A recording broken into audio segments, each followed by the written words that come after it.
সদস্য প্রার্থী দাঁড়িপাল্লার কান্ডারি বিশিষ্ট শিক্ষাবিদ লেখক ঢাকা বিশ্ববিদ্যালয়ের মেধাবী ছাত্র তুরস্ক সরকারি বিশ্ববিদ্যালয়ের অ্যাসিস্ট্যান্ট প্রফেসর ইপসুর মহাসচিব ডক্টর মুস্তফা ফয়সাল পারভেজ সম্মানিত ভাইকে পর্যায়ে কথা বলার জন্য অনুরোধ করছি। ভাই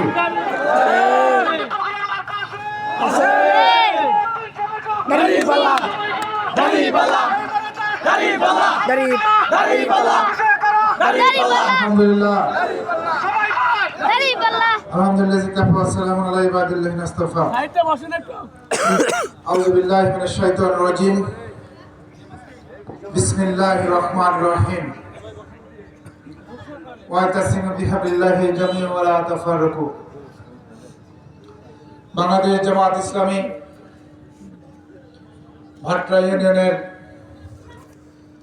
আজকের এই যুব সমাবেশের সম্মানিত সভাপতি প্রিয় ভাই আব্দুল কাদের, উপস্থিত এই প্রোগ্রামের সম্মানিত পরিচালক, উপজেলা যুব বিভাগের সম্মানিত সেক্রেটারি শাকাওয়াত ভাই সহ মঞ্চে উপস্থিত বাংলাদেশ ইসলামী ছাত্র শিবিরের সম্মানিত জেলা সভাপতি, আমাদের মধ্যে যারা সনাতনী ধর্মের মধ্যে ভাইরা আছেন তাদের জন্য রইল আমার শুভেচ্ছা এবং আদাব। কেমন আছেন সবাই? আলহামদুলিল্লাহ ভালো আছি, কিন্তু শিডিউল খুব টাইট আর কি। এখানে বসে আছি, অনবরত কল আসতেছে বীরকেদার থেকে, কারণ মাগরিবের পর থেকে বীরকেদার প্রোগ্রাম বক্তব্য দেওয়ার কথা, আর এখানে বক্তব্য দেওয়ার কথা পাঁচটা।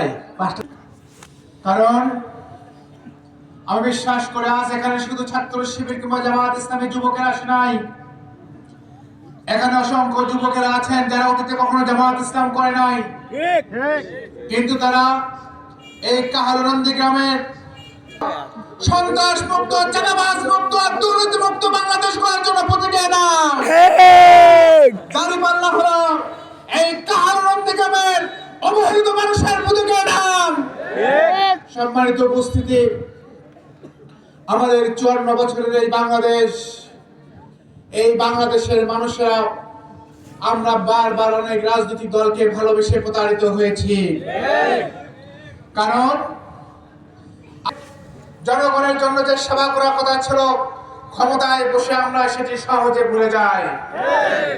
তাই তো 54 বছরের এই বাংলাদেশ আজকে হাজারো কোটি টাকা প্রতি বছর আমাদের বাজেট তৈরি করলেও আমাদের রাষ্ট্রীয়ভাবে বাংলাদেশ দুনিয়ার কাছে একটি তৃতীয় বিশ্বের গরিব দেশ হিসেবে পরিচিত।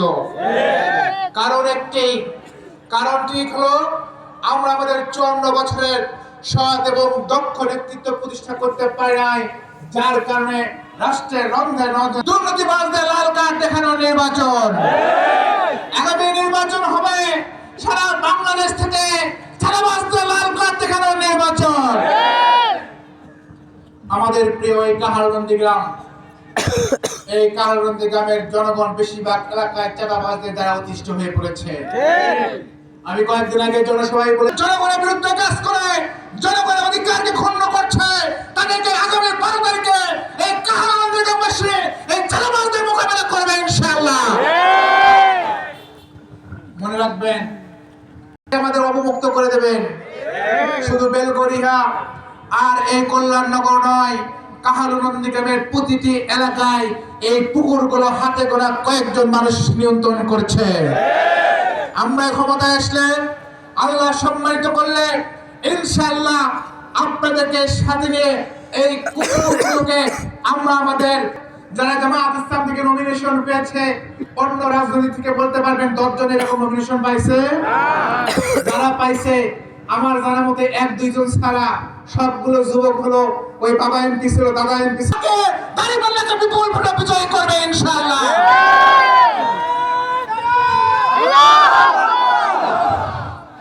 সম্মানিত উপস্থিতি, আমার যেহেতু আরো 3-4টা প্রোগ্রাম আছে, তাই বক্তব্য আমি দীর্ঘ করতে চাই না।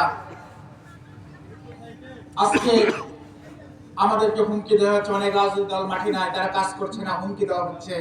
বলছে কাজ তোমরা করো, রেজাল্ট আমাদের ঘরে চলে সাথে নিয়ে তাদের প্রতিহত করে জনগণের ভোটে আমরা বিজয়ী হবে ইনশাআল্লাহ। সম্মানিত ভাইরা, ভারতকে সমস্ত টাকা পয়সাকে, অর্থ সম্পদকে আর হুমকিকে কিভাবে মোকাবেলা করে গালিবাল্লাকে বিজয় করে দেয় সেটি আমরা দেখিয়ে দেবো ইনশাআল্লাহ। আমাদের বিরুদ্ধে যখন সেখানে